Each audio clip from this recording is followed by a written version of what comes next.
Welcome back to my channel. My name is Jeffrey. Hope you're doing well actually. Today I just wanted to talk about how to brand your Shopify store for 2019.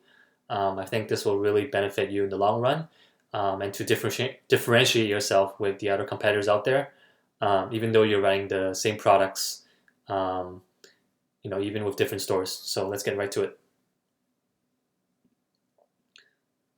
So before we proceed, if you got any value at all from this video, make sure to like the video and subscribe if you want more content. And yeah, so the prerequisite for this is that you already have a store running and you are getting consistent sales, which means you already have a product in your store that is in demand and that is getting sold quite a bit. I would say at least like 10 products a day or something like that.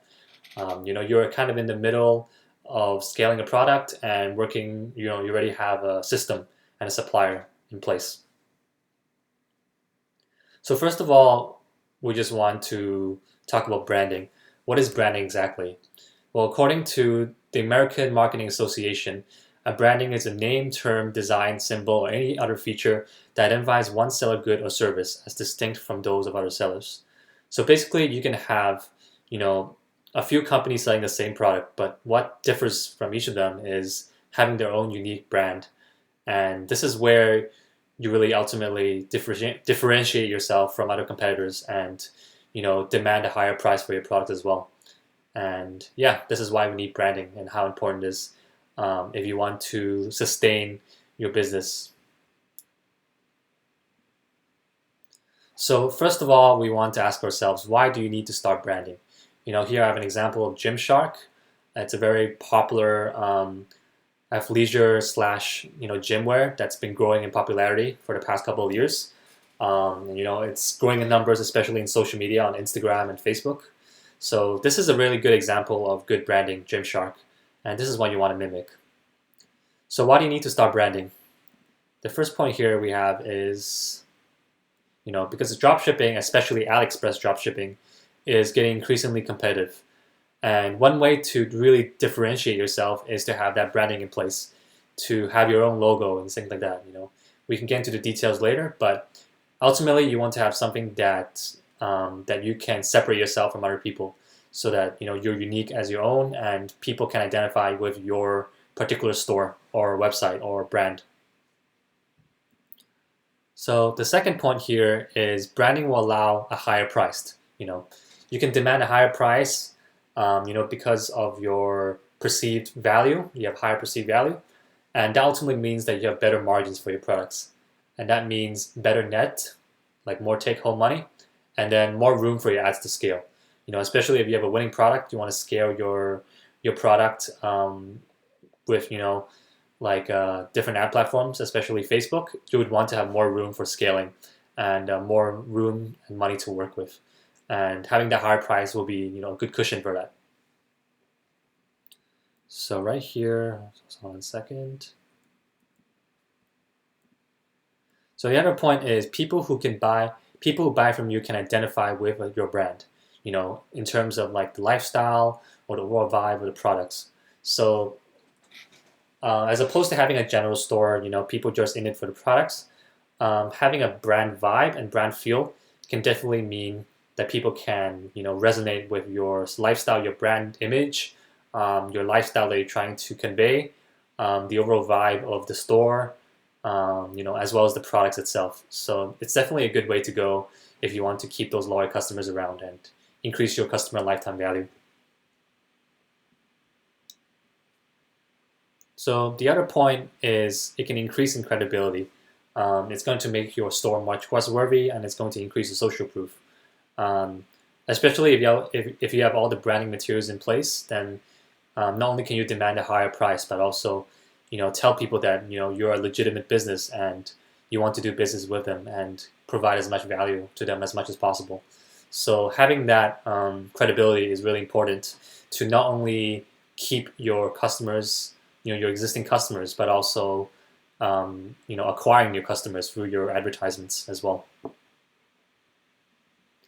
So this is also really an important point, is to have organic reach. So if you have good branding, chances are you will have organic reach because your products or your services might be promoted through word of mouth. The sales that you get might not be as a result from the advertisement that you are doing for that particular product or collection. So having the organic reach will mean that it'll allow more room to breathe in terms of your advertisements, because you are getting sales without having to spend money on acquiring new customers, but instead getting the customers for free and getting them to you as opposed to you finding them. It will also allow for future collaborations as well. A lot of influencers within your niche might reach out to you and ask for collaborations, and that's just going to help with your credibility and your organic reach. And ultimately, what it will give is a better customer experience. So if you have all the branding materials in place, it's going to mean that you're going to give ultimately a good branding, a good customer experience, a product and not only people will like, but also people can identify with, and they might like your story and all that stuff. So it definitely will help with your customer lifetime value, as well as your average order value if you do intend to upsell them more products or sell them more products in the near future. So it's definitely an advantage for that. So there are a few ways that you can brand. Here we're going to talk about 9 different ways that you can implement right away.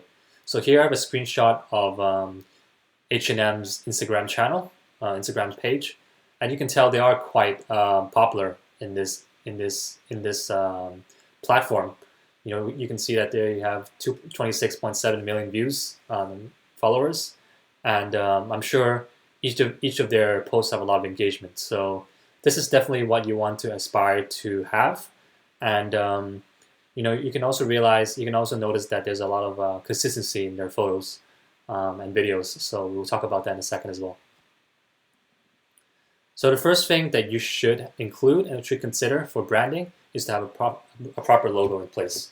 Preferably a logo that is not only unique to your own brand and your own store, but also it's easy to see and easy to memorize. So you want to have something that's clean and something that differentiates yourself from the other competitors, so that ultimately they can identify your brand and get more organic sales. So the second one here that we mentioned is having consistent pictures and products. Especially this is when it comes to having it on your Instagram feed and your pictures on your store. So sometimes it can be hard if you're AliExpress dropshipping. A lot of products might have their own unique pictures, and especially those with white backgrounds that don't look really well. But try your best to find photos and pictures that are consistent with each other, and make sure that it gives out that brand feel, so that it doesn't look like you're actually dropshipping. So this is one of the more important things. As we mentioned, this is the H&M screenshot here. This is what we want to aspire to do ultimately, and this surrounds having social media presence, especially making sure that you have your Instagram social media page and your Facebook, at the very least, page in place. This not only allows for credibility, but also just in case when customers want to reach you, they can't contact you through your customer support, they can always message you on the page itself. And it's just a good way to build organic following and organic reach. Excuse me.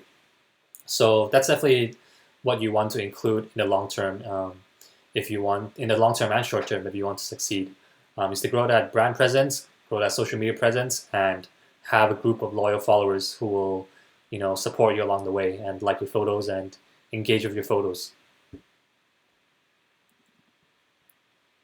So another point here is to have custom photos. This is especially pertaining to winning products. If you have a product that is relatively in demand, that you're trying to scale on Facebook or any other platform, you would preferably want to have a custom photo taken to not only differentiate yourself from the other competitors that are selling maybe the same product as you, but also to make sure that they are high quality and they are consistent to your brand. This is really important as well, because it's going to just add to the credibility and the trustworthiness of the store. it's definitely going to look a lot better than having a typical white background AliExpress photo. I know that for sure. So there's really no downside to having a custom photo at this point. So definitely a way, something to consider. So the fifth thing here is going to be unique name. So you want to have your store, you want to have a unique name for your store, regardless of what kind of niche you're in, even if you're having a general store, ultimately, because I think down the line you should be making a branded store anyway, or a niche store. So having that unique name that is not specific to your own niche would really help with your branding as well. And it's going to make it easier for other brands and people to identify you, and just make it a lot more different than other stores and make it more legit, basically. So one thing I added here is a slogan or catchphrase. This is not really important as the other ones, but then it would be great to have, in my opinion. If you look at all the big brand stores like Nike, even Gymshark or H&M or Zara, they all have their own slogans or catchphrases. So for example, Nike, they have "Just Do It," as everyone knows. So even just by having the slogan itself, people can potentially identify your brand just by listening to that slogan. So that could really help with brand identity and the whole idea of trying to separate yourself from your competitors, basically. Even like, let's say for Nike, they have so many competitors out there, like other big brands, but just by hearing the word "Just Do It," you can quickly and instantly identify that it's Nike. That's how well their branding is, and of course that also means that they can demand a higher price for their products, and they have really good customer service and all that stuff in place. So that's why people keep coming back to buy. So another thing you should consider here is to have your story and your mission statement or your goal. What do you hope to achieve for your brand? You can have something like an About Us page or our story page for your store. You can put them in the footer. And then, if people are interested, they can see what your store is all about, what you aim to achieve, and your aspirations for the store and your reasoning for opening up the store. So that way people can really identify with what you're trying to do and the products you're offering. So it's going to really help with building a loyal following as well. So another point here that I want to talk about is having a voice. So what I mean by that is making sure that your way of talking, your choice of diction, all that is consistent for the whole way out. You want to make sure that your voice or your tone of voice is going to be the same, and it's going to be consistent the whole way, so that people can see it as the brand voice, and people could be very accustomed to this. Once they start following you, and you can build a really loyal following just by doing that. And last but not least, we have custom/better packaging. This is really, really important, especially if you're selling a product that's really saturated or that everyone's selling. Just by having a custom logo and a custom packaging, you can really differentiate yourself with the other competitors who are trying to sell the same product. Not only can this increase your perceived value of the item, but also make the whole customer experience a lot better. And no one doesn't want to have a product received with like their own custom logo or packaging there, because it just makes everything more personal. And custom packaging also means that you can have your own custom letters and like some cards for them, or like some stickers. So it's just going to improve the customer experience by tenfold. And ultimately you would want to have them come back and buy from you again. So by having that packaging, it's going to allow for that as well. So those are 9 things that I mentioned that could really help you with your branding. If you have any other suggestions or anything I missed, feel free to leave them down in the comments, or any feedback at all, or anything that you think I can improve. And yeah, I think that's about it. And make sure you subscribe if you liked my video, and like the video if you think you got some value out of it. And before I leave, I just want to mention that I want to be still giving away a few free calls for anyone who needs help, or if you want me to review a few stores, I can do it as well. Just let me know in the comment section below, and I'll definitely get to it, and I'll read it one by one. Okay, thanks for watching, and take care.